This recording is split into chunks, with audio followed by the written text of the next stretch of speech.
I can take you over here, kind of fire. Yeah, let's do that. That's great. Welcome. So glad you're Studio here. Jen. Nice to see you.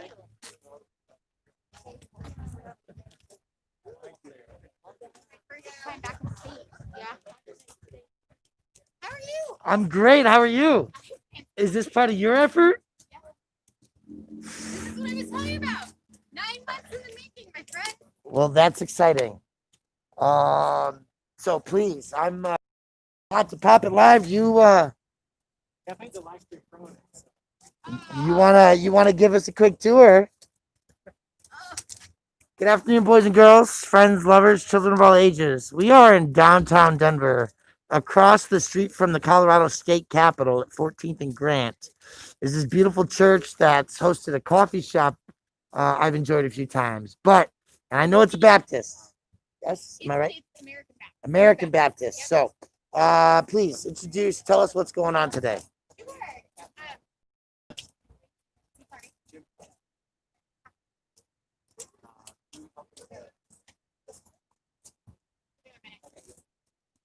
Sorry. Sorry, I can pause. No, you're good. Okay. So, yes, we are First Baptist Church. First Baptist. Interfaith Alliance Colorado is also housed out of this building. Denver's first safe on first base. So this is actually, we're going to be able to bring in up to 30 women and have them in Arctic shelters with heating on the floor, keep the tents about 70 degrees during the winter, providing storage, hot sleeping bags, sleeping pads, showers, laundry, outreach, medical, dental, workforce, and dairy training, as well as 3 meals a day. Oh, that's a lot. So let's break a little bit of that down just for a little bit for me a second. Because the first thing you said is about 30 women. Right. So these will be single women, not couples. Nope, you can't do couples. Anyone who identifies as trans or identifies as can come in. You can be a couple, you can be a mother-daughter pair. We've seen a lot of that on recently on some of Okay. our outreach. But this is a women's only, so no men here. Unless Okay. they're trans and identify as people. Okay. So when I say no couples, I mean no women with their partner that is a male. No, right. Exactly. So Okay. no male-female couple. But we will take Female couples accepted, and that's very bold of a innovative way to look at things, right? But it's a women's space, which is important because there's not a lot of safe spaces for women in the city.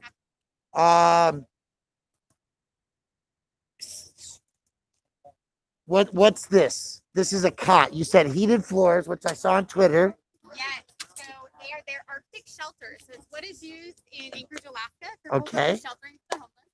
And they're insulated, so they hold in the nice thing about them is that because they hold in the heat, we can keep them at about 70 degrees. And we have the heating pads, floor pads on, which we can show you in the other shelter. Okay, so this is just the solid wood right now. So this is the floor pad.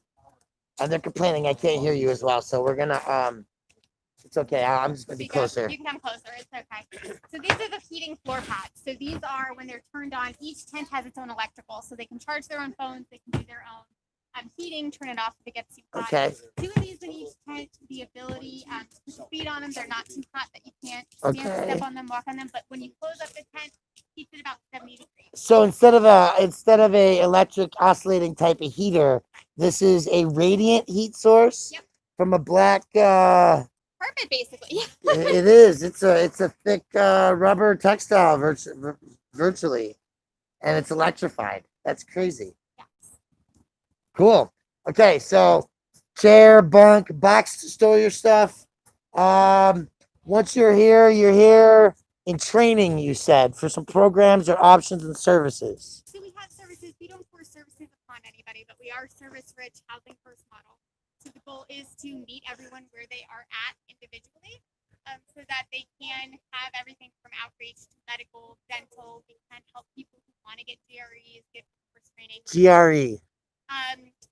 GRE being your high school equivalent. Okay. I don't know. I'm thinking MREs. The meals ready to eat for some reason. Have nice hot meals every single Okay. day. Lost City, who used to run the cafe Yes. you mentioned, is providing those meals every night here on site. Okay. So we will have So meals, not MREs. Yeah, okay, well that's good. So GRE, and you said service rich. So basically, here's a space. This is your space. Now, do you have a wait list? No, so Denver Street Outreach Collaborative is who is going to go ahead and refer everybody in. Okay. They didn't begin that process until today. And so we'll have our first residents Tuesday morning. And then they are going to have to figure out, we'll call them and notify them if we get someone in housing or if someone decides to go into a different program. We'll notify them with the Denver Street Outreach Collaborative. Okay, so 30 women is the approximate number, based not without couples or mother-daughter situations where they could share a tent. That's roughly a percentage point of the regional 31,000, so not 0.01% of that, but it's a start. And again, the goal is, and one of the biggest and hardships for a lot of our outreach has been that we have a lot of movement for varying reasons amongst our unhoused neighbors. And so if they are moved by the city, if they choose to move, that transiency makes it follow up with other programs and outreach. So the goal is to keep that connection with them and be able to get them on those lists and get them into housing. And so basically, once I get a stable place where my stuff and myself can physically stay, maybe my mind will balance, maybe my security with my job, the opportunities to get out of whatever situation caused me to be on the street and get a hand up. Absolutely. Housing first has always been the tried and true model. Making sure that people aren't concerned about where they can sleep at night is the first step to solving homelessness. It allows people to spend their time worrying about getting the other resources, getting a job, going to their job, maintaining what they currently have, figuring out how to move out of poverty, versus having to worry about where can I sleep tonight. Okay, so obviously this is going to fill up quick. You're working with housing services, all that jazz to work that system. What if somebody shows up? This is going to be the first thing that happens, right? There's a women's shelter. It's safe. It's close. So what do you guys have some stopgaps for when you get filled?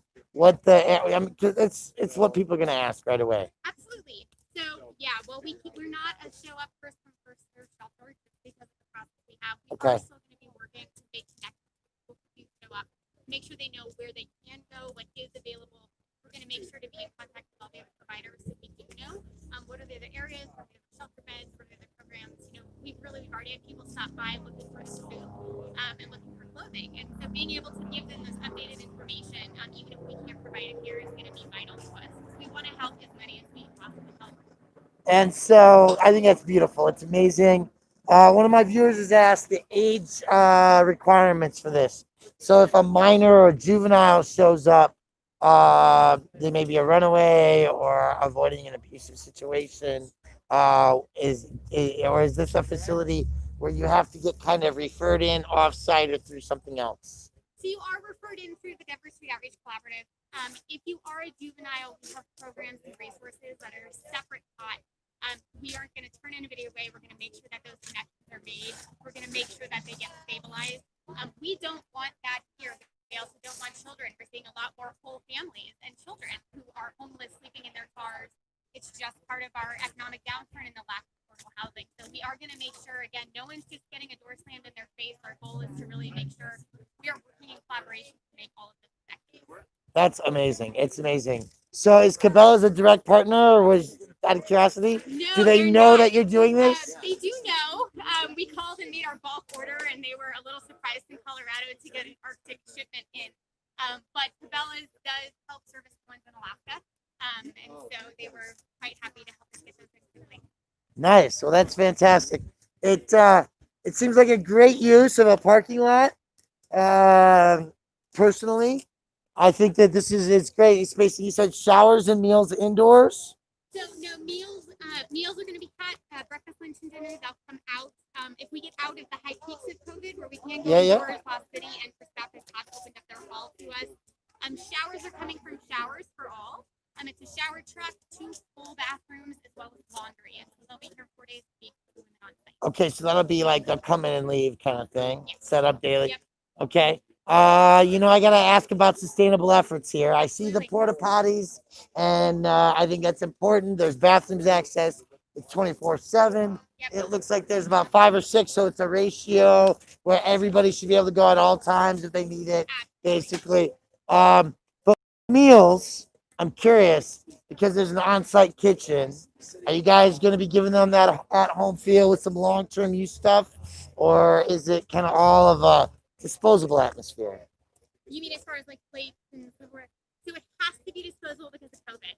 We have to follow CDC and CDPHE guidelines, which says that because of COVID and because we don't have dishwashing ability, especially with the freezing water temperatures, that we're going to have to use, which breaks our hearts in a recycling manner.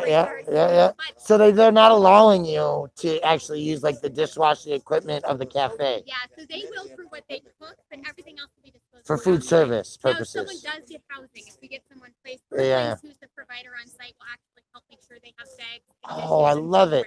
So as far as long-term sustainability, moving up and out of poverty, we'll make sure they have everything they need when we get them transitioned. All right, so I'm gonna ask for one last thing, and that's all the agencies. Let's plug who's involved. Oh my goodness. So that yeah, there's a sign I will. I see you wearing Earthlinks. Earthlinks is a provider on site. Interfaith Alliance of Colorado, we're here on site. First Baptist, this is Brian Henderson. He's a pastor here on site. Colorado Village Collaborative, Engineers Without Borders, St. Francis Center. The list goes on and on. Radiant Showers for All. Okay. We really had a large collaborative together to try and find solutions for COVID. Well, I think it's amazing to be out here, and thank you for your time. I'm sure there's so many people out here that are going to be talking some more. It's good to see you as well. I'm going to take another peek inside one of these. Thanks. So again, folks, that's a heating mat, right? And people are going to have tubs. There's supplies. It looks like little gift bags. There's basically socks. There's socks, bomba socks. There's hand warmers and sanitizer in here. Sleeping bags, cots with a mattress pad and pillow. I mean, this is a spacious thing. It's 7 foot tall. Inside of here, it's well structured, right? It's great.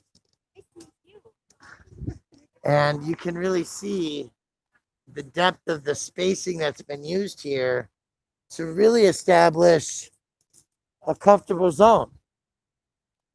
People are not too close. There's little gathering spaces to be able to sit or distance each other out in front of their tents. Obviously, they have chairs and stuff like that. There's a good constructive use of electricity here. As you can see, these lines have been built. There's plugins for each unit to have electricity that'll probably run from the outside in. As we saw that extension cord earlier on the inside, emergency exits that are security alarmed, so people are not coming in and out dragging things around. It's really, really wonderful here, folks. I'm quite impressed at the whole thing. They got these platforms built off the ground so that they're not sitting on the cold concrete. No, yeah, we gotta move the cats out. It's wonderful. Pardon me. So you got your hand washing stations, your bathrooms over here. This is really an exciting setup, folks. And just a little bit of knowledge for everybody and everything. It really, really looks like it's going to be a good deal. Now, that this is just a tenth of percentage or less of the those that participate in the unnecessary experience. But this is what a church does to solve problems with interfaith alliances and relationships throughout the community. So from the intersection grant, we are looking at these wonderful safe outdoor spaces. See, obviously you're going to be able to get the food service and other kinds of things area here. So thanks for checking it out, folks. That's my 15 minutes. And just really think it's a wonderful, wonderful opportunity Are you between? to see. Here's a handicap ramp access there to show that. It's just really, really, really exciting. And each resident will have their space for themselves until they move into other housing and things like that. So I'm super excited, super glad you guys are able to join us today. And thank you for being here. This is Housing Solutions effort for years coming into fruition. Thanks you all for being here. And we'll talk to you soon, friends. Thank you.